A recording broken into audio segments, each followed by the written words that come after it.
بسم اللہ الرحمن الرحیم۔ نسل انسانی کے بعد سب انسانوں کے مؤثر اعلیٰ دنیا کی آبادی کا آپ ہی سے سلسلہ چلا۔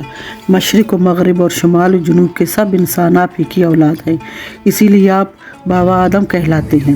آپ کے سر پہ خلافت الہی کا تاج رکھا گیا۔ آپ ہی کے ذریعے سب سے پہلے انسانوں کو دنیا زندگی کے طور طریقے اور مرنے کے بعد ہمیشہ کی زندگی کی فلاح کی رہنمائی کی گئی۔ قرآن کریم میں 25 آیتوں میں 25 مرتبہ آپ کا ذکر آیا ہے۔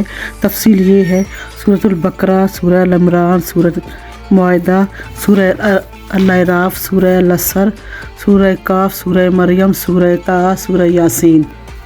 قرآن کریم میں سب سے پہلے سورہ بقرہ میں آپ ہی کا قصہ بیان کیا گیا ہے۔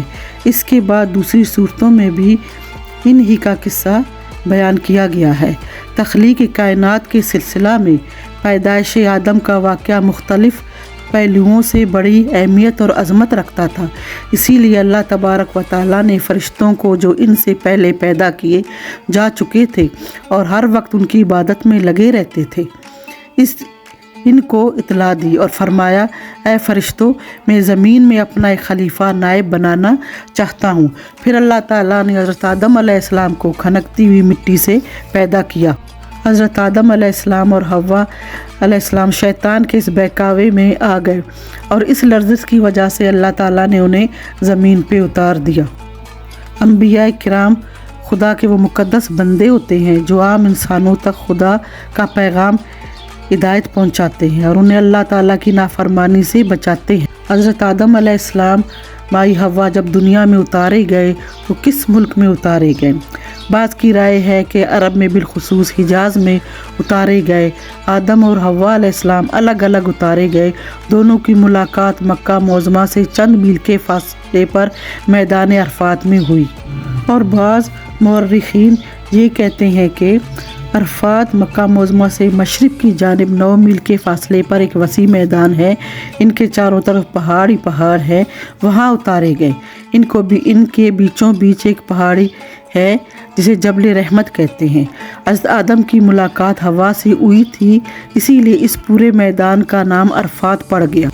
حج کے موقع پر 9 ذی الحجہ کو یہاں حاجیوں کا قیام ہوتا ہے اور یہ قیام حج کے ارکان میں سے ہے۔ اگر عرفات کا قیام نہ ہو تو حج ہی نہیں ہوتا۔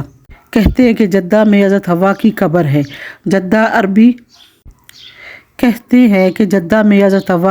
ہے۔ جدہ عربی زبان میں دادی کو کہتے ہیں۔ چونکہ حضرت حوا سب بنی آدم کی دادی ہے، اسی لیے ان کی قبر کی وجہ سے اس شہر کا نام یہ ہوا۔ حضرت آدم ہی نے یہاں مکہ معظمہ میں سب سے پہلے کعبہ شریف کی بنیاد ڈالی۔ حضرت آدم کی زبان عربی ہی تھی، کیونکہ عربی ہی اس وقت بولی جاتی تھی۔ بعض سائنسدان لکھتے ہیں کہ حضرت آدم جنت سے زمین پہ اتارے گئے تو وہ ہندوستان کے جنوبی جزیرہ لنکا میں اتارے گئے۔ وہاں سے حجر اسود کو ساتھ لے کے پھر وہ حجاز پہنچے۔ حجر اسود ان کے ساتھ آسمان سے ہی اترا تھا۔ جب انہوں نے خانہ کعبہ تعمیر کیا تو حجر اسود کو اس کی دیوار میں چنا۔ حضرت آدم علیہ السلام جنت سے اپنے ساتھ بہت سے خوشبو اور پھل وغیرہ لائے تھے۔